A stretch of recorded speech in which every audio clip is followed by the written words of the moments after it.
नमस्कार दोस्तों, मेरा नाम है श्वेता और मेरे साथ हैं पीयूष जी और हम दोनों मिलकर आपका स्वागत करते हैं हमारे चैनल प्रसिद्धि रियल्टी में। आज की ये जो वीडियो है, ये वीडियो आधारित है इस वक्त जो रियल एस्टेट का पूरा क्राइटेरिया रन कर रहा है गुड़गांव में, स्पेशली उसके बारे में हम बात करेंगे। अभी ये हो रखा है कि कोई भी प्रोजेक्ट लॉन्च हो रहा है वो एक रात में बिक जा रहा है, ऐसा कहा जा रहा है। रात के 2 बजे 1 बजे से लोग लाइन में खड़े हो रहे हैं और ये एक तरह का फोबिया बनाया जा रहा है या एक डर है कि अभी ले लो शायद बाद में बचे ना।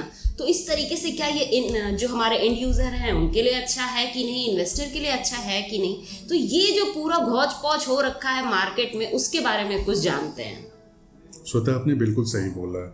श्वेता, जो अभी आपने मार्केट में एक ट्रेंड बताया है कि मार्केट में क्या हो रहा है कि कोई भी प्रोजेक्ट आ रहा है एक दिन में ख़त्म हो जा रहा है, ये ट्रेंड इस साल जो आर्बर आया था डीएलएफ का, वहाँ से शुरू हुआ।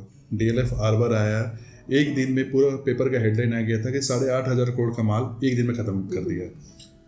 फिर सेंट्रल पार्क वो प्रोजेक्ट लॉन्च किया, 2 दिन के बाद बिक गया।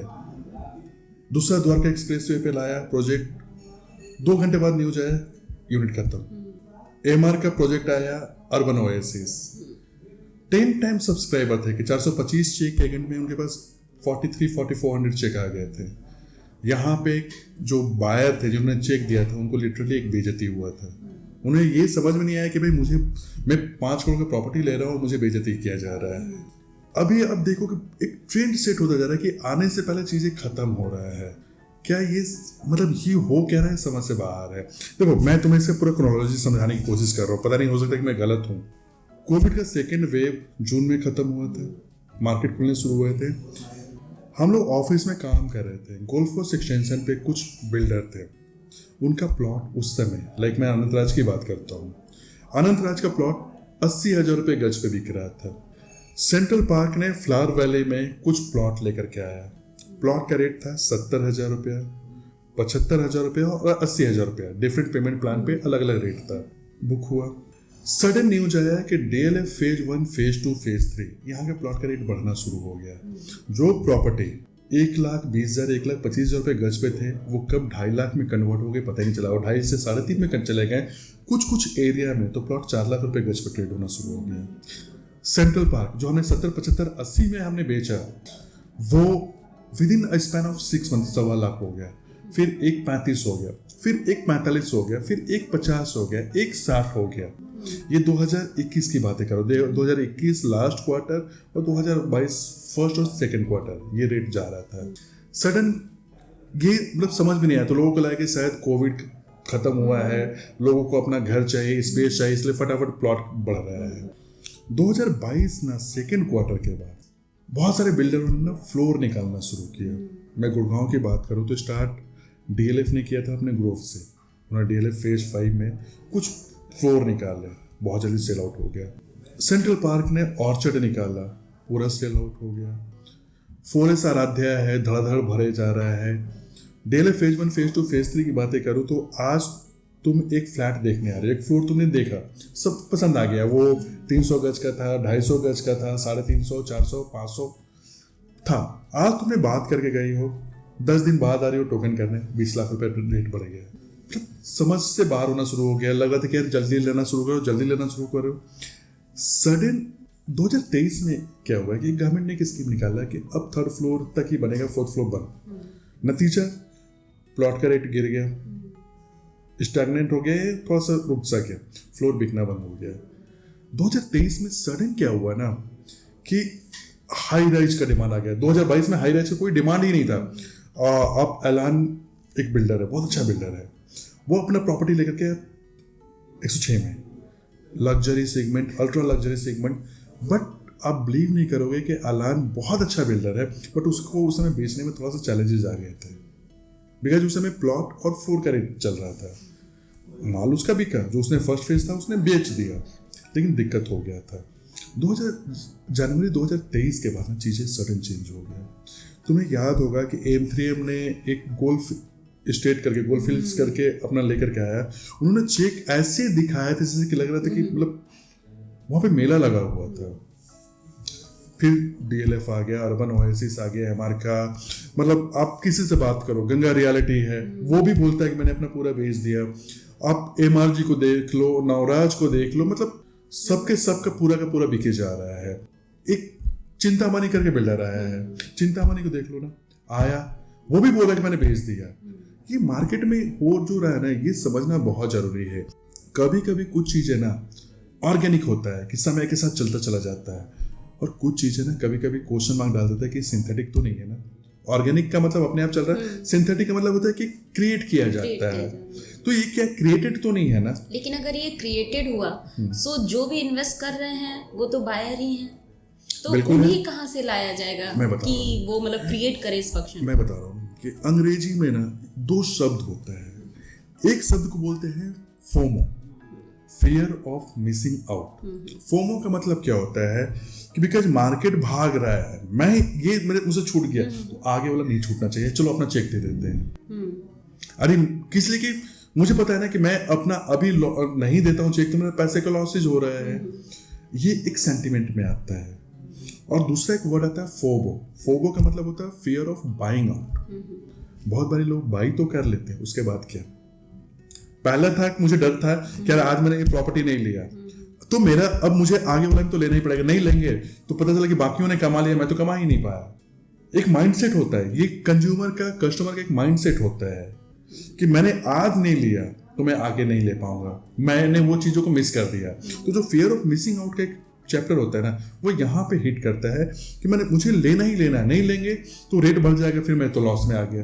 बट मैं तुम्हें एक लाइव एग्जांपल दे रहा हूँ कि अभी पिछले 1 साल में देखो, DLF ने अपना आर्बर लॉन्च किया।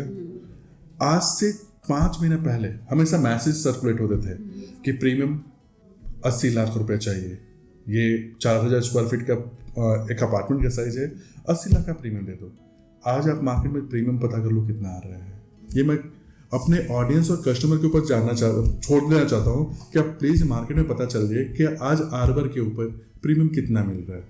तुम दूसरा एग्जांपल देख लो ना कि अभी अर्बन ओएसिस ने एक तरीके से इन्वेस्टर का बेइज्जती कर दिया था कि हम चेक लेकर के ना, हमें लगा था कि मैं बेगर हूँ, मुझे वो ट्रीटमेंट नहीं मिला था। 400 450 जो भी उनका बुकिंग था उन्होंने बुकिंग क्लोज कर दिया। उनका रीसेल कितना हो रहा पता करा लो। ये मैं आप लोगों से बोलता हूँ कि प्लीज आप लोग पता करा लीजिए उनका रीसेल क्या हो रहा है।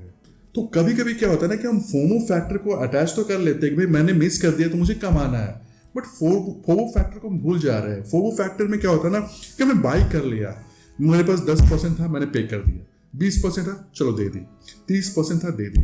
कितने परसेंट लोग ऐसे हैं? हम 5 करोड़ 6 करोड़ का प्रॉपर्टी ले रहे हैं। बिकॉज तुम देखो पिछले 1 साल में जो भी हुआ है, एवरेज टिकट साइज 14,000 से लेकर 25,000 रुपए पर स्क्वायर फीट का आ गया। टिकट साइज 4.5 करोड़ से लेकर 10 करोड़ का है।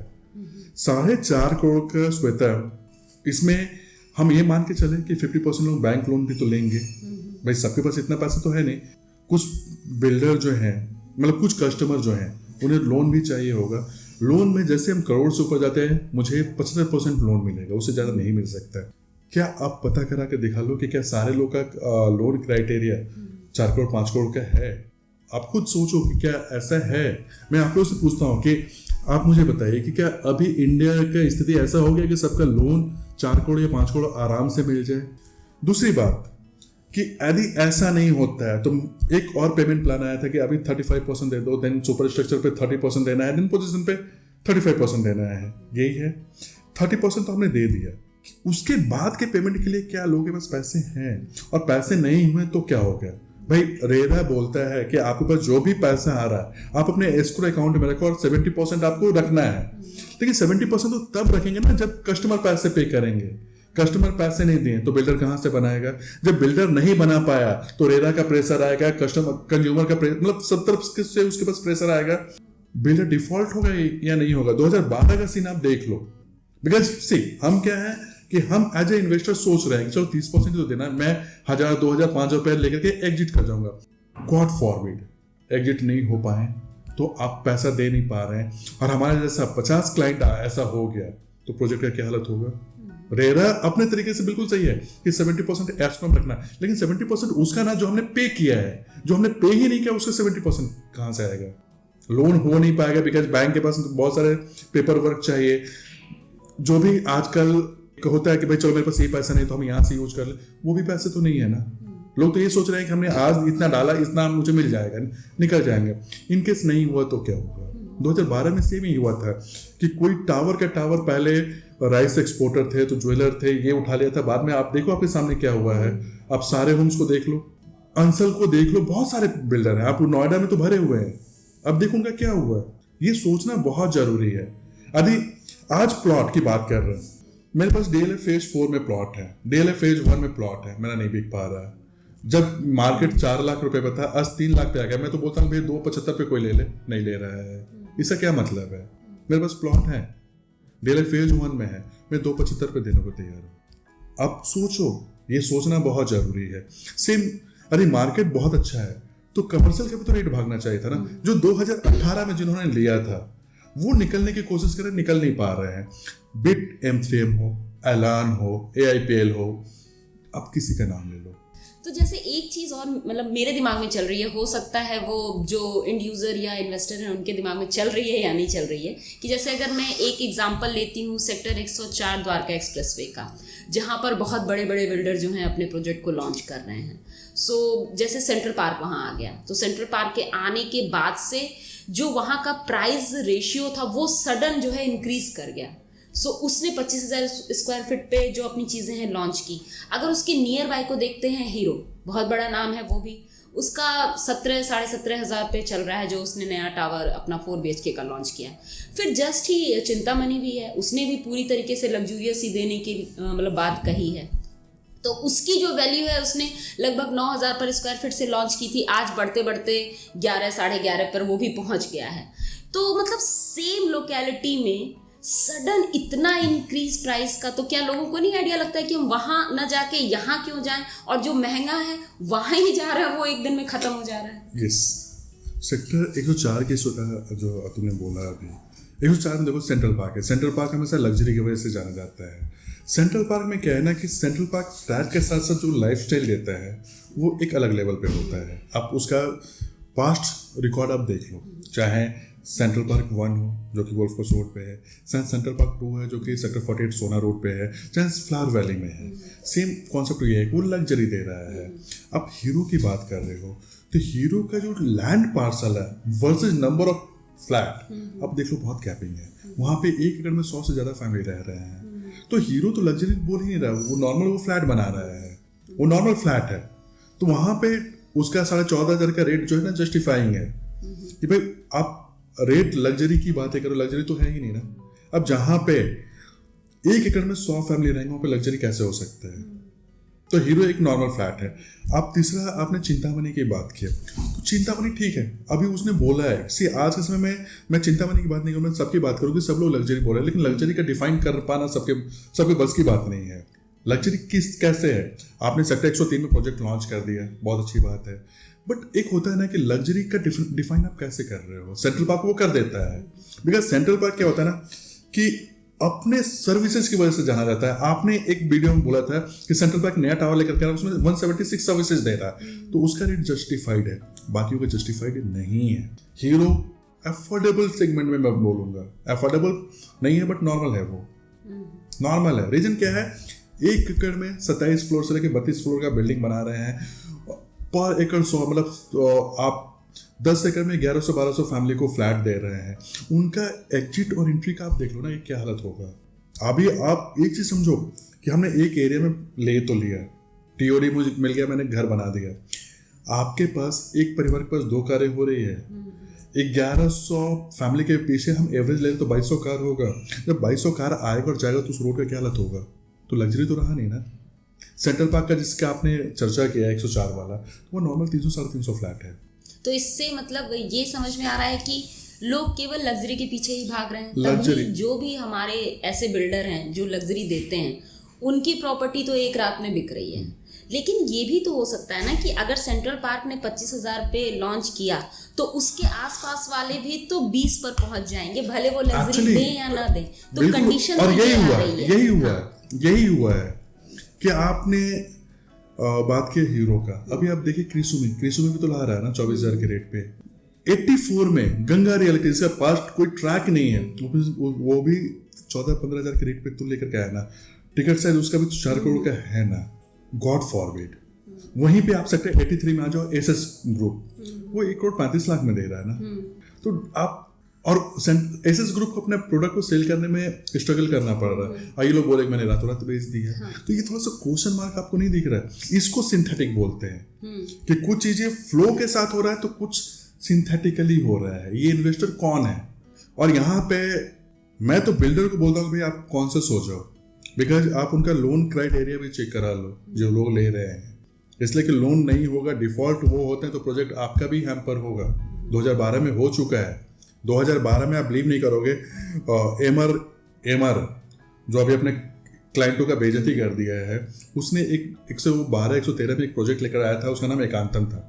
वो भी 13,250 रुपये के रेट पे लाया था और 3 महीने बाद वो प्रोजेक्ट स्क्रैप हुआ था। टाटा अपने प्रोजेक्ट का वैल्यू कभी नहीं गिराता है। उसने लावेडा और गेटवे में कम किया था, लॉन्चिंग कुछ और था, बाद में कम किया था। जिस समय उसने 2012 में लॉन्च किया था, आज भी सेम रेट पे ट्रेड हो रहा है। तो ये फैक्टर को समझना बहुत जरूरी है। दूसरी बात आप देख लो ना, अरे मार्केट इतना ही बहुत अच्छा है तो कमर्शियल क्यों नहीं बिक रहा? भाई कमर्शियल में भी तो आप बिट बहुत अच्छा नाम ले लो, वहां पे भी तो माल बिकना चाहिए था, बहुत ऐसे है, वहां पे क्यों नहीं हो रहा है? मैं तो बोल रहा हूँ कि डेलर फेज 1 में मेरा प्लॉट है। और कहा यह जाता है इन्वेस्टमेंट के पर्पज से कमर्शियल है, न कि रेजिडेंशियल है। कमर्शियल है या तो प्लॉट लो या कमर्शियल लो, रेजिडेंशियल तो होता ही नहीं है। हाँ, वो होता ही नहीं है। तो अब अपने हम ऑडियंस के ऊपर कुछ चीजें छोड़ देते हैं, और प्लीज कमेंट में करके बताइए। और आप लोगों का कमेंट हमारे एजुकेशन के लिए और ज्यादा इंपॉर्टेंट रखता है। श्वेता आप कुछ और बोलना चाहते हैं प्लीज? तो जैसे अभी जो हम दोनों का डिस्कशन था वो ये था कि किस तरीके से प्रॉपर्टी के जो रेट हैं वो इंक्रीज हो रहे हैं, और आप या तो इन्वेस्टर हो या आप एंड यूज़र हो, आपको सोचना और समझना है। मतलब बेसिकली इस पूरे डिस्कशन का जो सार हमने निकाला है वो हमने आपकी बुद्धि और विवेक पर छोड़ दिया है कि आप किस तरीके से अपने लिए खुद की प्रॉपर्टी जो है वो सर्च करना चाहते हैं। सो अगर आपको लगता है आपको हमारी एडवाइस की ज़रूरत है और हमें आपकी एडवाइस की ज़रूरत है, सो आप कमेंट में हमें भी बताइए कि आपको क्या लग रहा है कि इस वक्त मार्केट का सिनेरियो क्या चल रहा है। तो चलिए इसी तरह के और भी डिस्कशन हम करते रहेंगे। तो मिलते हैं अपने अगले वीडियो में, तब तक के लिए नमस्कार। नमस्कार।